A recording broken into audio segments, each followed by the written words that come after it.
I think there's another thing. I mean, you can look at this in terms of underrepresentation, but you could also look at it in terms of overrepresentation. Why are some groups overrepresented?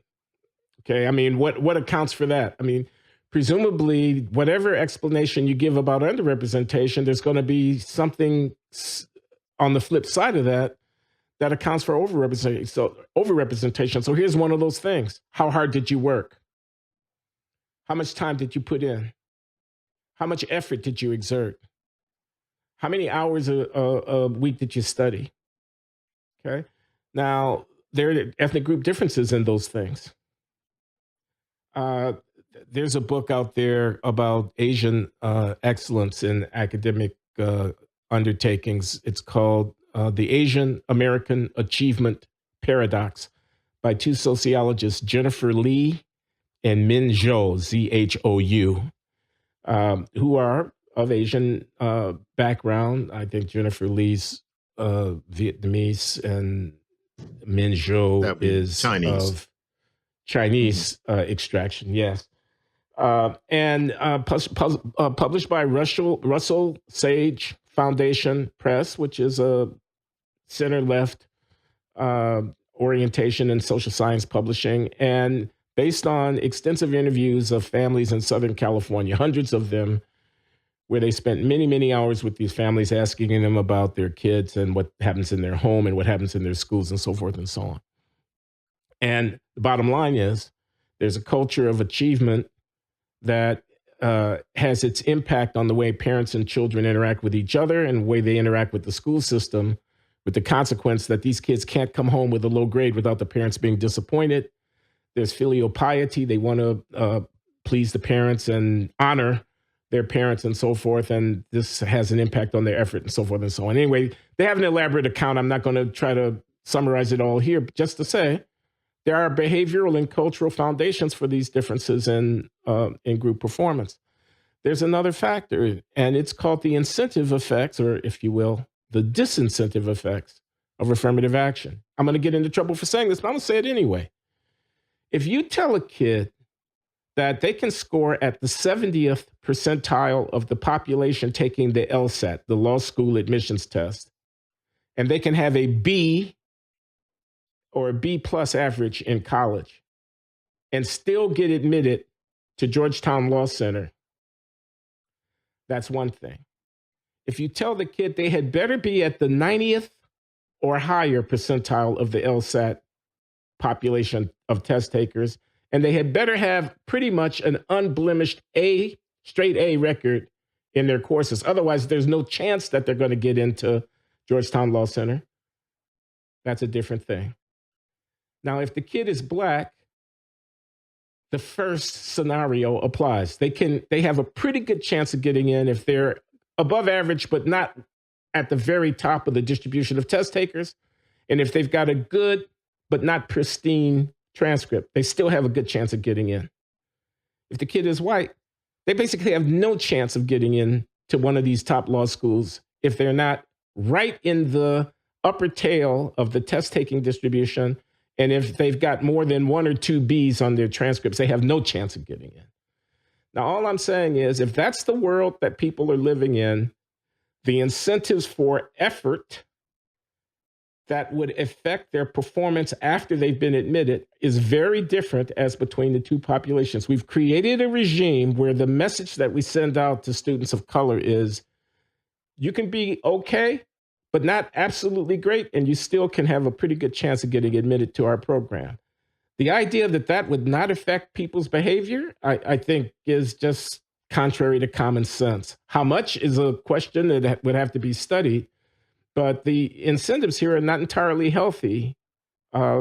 This is the regime that we're creating. We're creating a regime where we're communicating to students of color a sense of entitlement and exemption from the criteria of assessment that is unhealthy. Instead, in my view, we should stand fast by the expectations of performance, accept the fact in the short run that we might not have a population parity of students, but build up the performance capacities of that population over time, and then let the chips fall where they may. It doesn't, if blacks are 10% of the population, we don't have to be 10% of the people getting PhDs in European history, in theoretical biology, in economic statistics. Where is it written that every group is going to be represented in the same proportion in every undertaking?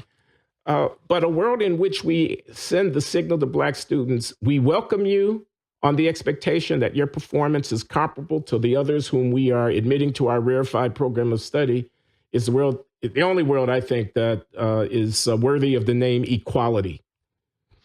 Yeah. I mean, it's not, but it's just this final point. It's not equality when you create a special dispensation for blacks and then look the other way at their relatively poor performance after admission. That's condescension. That's not real equality. Yeah, and I mean, yeah. The devil's advocate question, and it's a relevant one, and it's a respectable one, is to what extent are black adolescents and teenagers aware of how affirmative action works? I don't know the answer concretely. Do black kids know that they don't have to do as well? Who tells them? How much do the typical black kids have their ear to the ground about educational policy any more than any other kids do? However, the idea that it's in the air is unassailable. And I can definitely say, although I just qualify as an anecdote, I'm not sure where I picked it up, but I knew about that sort of thing when I was 12. And I knew, to the extent that I thought about college, that I did not have to do as well as the white kids to get into top schools. And I know that once you're in, say, 10th or 11th grade, I assume that you can't help but notice that, especially if you're in a relatively small school where you kind of see everybody. I went to a Quaker school, and there were, a few hundred, I don't remember, but you say the senior class was 60 people, that sort of thing. And it was K through 12, still is. But you watch the seniors talking about getting into schools. People talk about it. You'll have somebody walking happily down the hall and getting a hug from a teacher or something. I remember seeing that often. You can't help noticing that the black kids get into every damn school. I mean, so I assume that people would know, and I always knew, I was a good A- B+ student.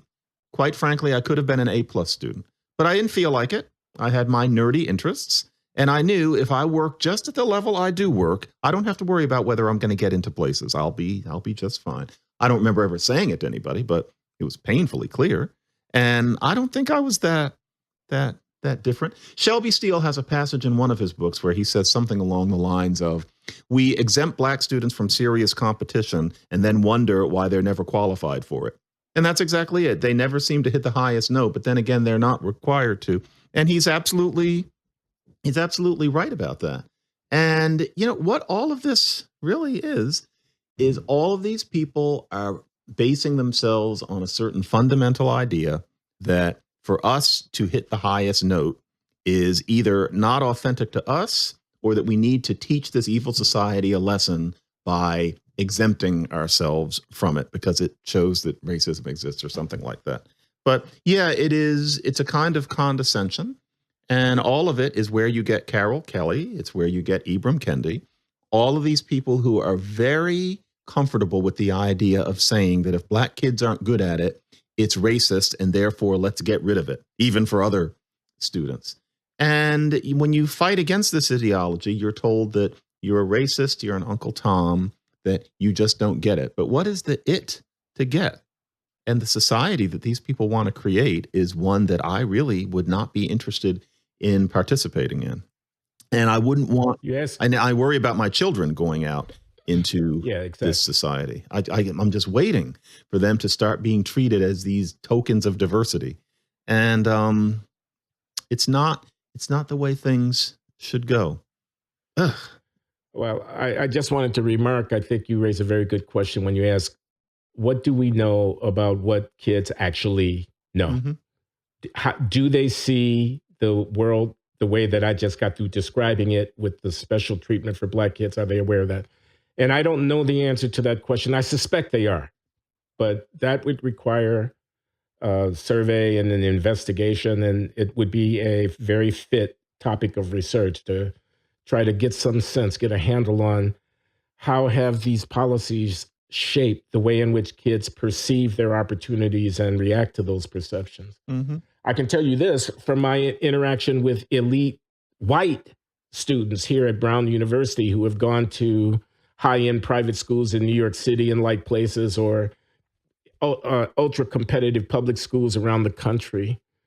They are keenly aware of their own, who gets admitted where, and keenly aware of the fact that a black kid in their class who might not have been as sharp in terms of performance in their perception, nevertheless got admitted to 4 or 5 places that they had also applied to that they didn't get admitted to, or they only got admitted to 1 or 2 of those 4 or 5. They're clearly aware of that. And moreover, are tortured by that awareness because they don't want to feel resentment because they know that it's wrong.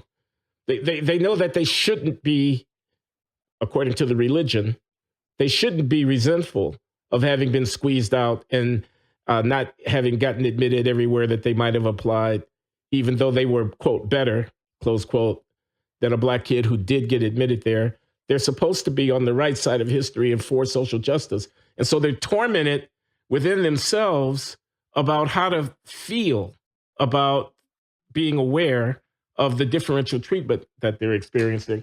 And I just think that's, I say people are bluffing, and I say there's a dark side to all of this stuff. And I think the resentment, the suppressed resentment, the feeling of guilt at feeling the resentment, I don't think that's a stable, healthy, permanent situation. I think that creates a circumstance where, someone like an Ilya Shapiro, this is the would-be law professor at Georgetown, who actually his appointment was put on hold while an investigation was undertaken because he had tweeted something about Justice Ketanji Brown Jackson not being as qualified as another non-black, non-white potential appointee to the Supreme Court. Will end up with a lesser black woman who'll always have an asterisk next to her name, he said, before he apologized and took the tweet down, and so forth and so on. Well, there are a lot of people like him who are chastened by what they see happening to a guy like him who speaks out and says his mind. They don't get disabused of their perceptions of quality differences and their resentment at racial preferences because Ilya Shapiro could get cashiered. And by the way, he's stepped away from the Georgetown appointment and has taken a position at the Manhattan Institute as a research staffer. Yeah, he's right. At Georgetown, there'd be a cloud over him, and the second he ever said, they're just waiting for him to make a mistake. He could even, he could walk wrong one day, and somebody would video it, and he'd be out on his butt within 6 months, or just it would be such an unpleasant work environment. Yeah, he couldn't take a job there.